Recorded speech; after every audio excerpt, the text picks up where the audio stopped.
Have you heard of the ZPD? Letter Z, P as in Paul, D as in David. ZPD really stands for the Zone of Proximal Development.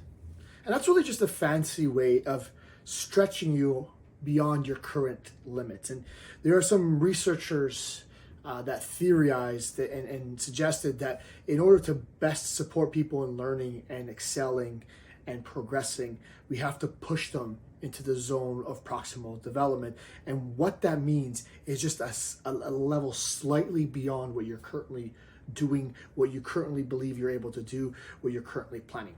Now, they use the example as when kids are growing up, parents inherently, without even realizing, speak to the child just above the level of their current understanding. It's almost like they know that they have to push them to learn a little bit more about how to speak certain words, etc., etc. When they're younger, you're speaking just beyond what they're able to do, and then you're continuing to do so until sort of you pull them in the direction of improving. And the zone of proximal development really speaks well to what happens in fitness. We talk about progressive overload. We talk about getting out of your comfort zone. And really what we're trying to do is just push you slightly beyond what you're currently able to do.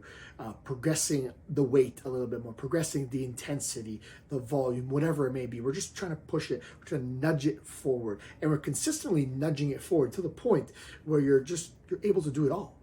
And one of the biggest values of a coach is that continual ability to calibrate and recalibrate to your current comfort level, to your current capabilities, and just pushing you slightly beyond that, nudging you slightly, challenging you, pushing you, teaching you, showing you that you're capable of.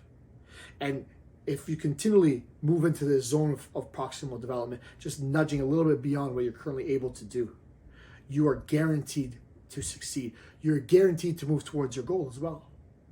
So this is what we talk about, being comfortable with being uncomfortable, getting into the point where you're chasing that slight discomfort, that slight challenge that you know you can get to the next level.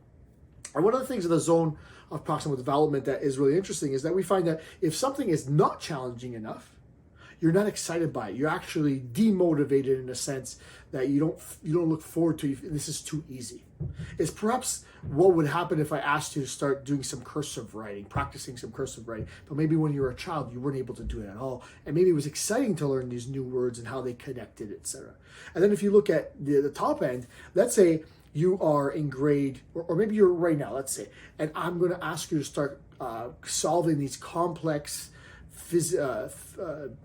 physical formulas, physical equations. And I'm talking about from physics, with the derivatives and the calculus, etc., like stuff that some of us struggle through even in our later years in high school and beyond.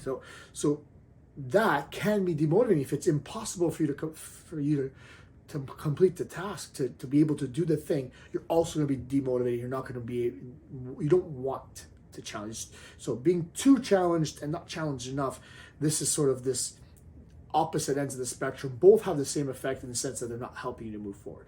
But that zone of proximal development, that sort of sweet spot in the middle, that's what we're trying to get you to.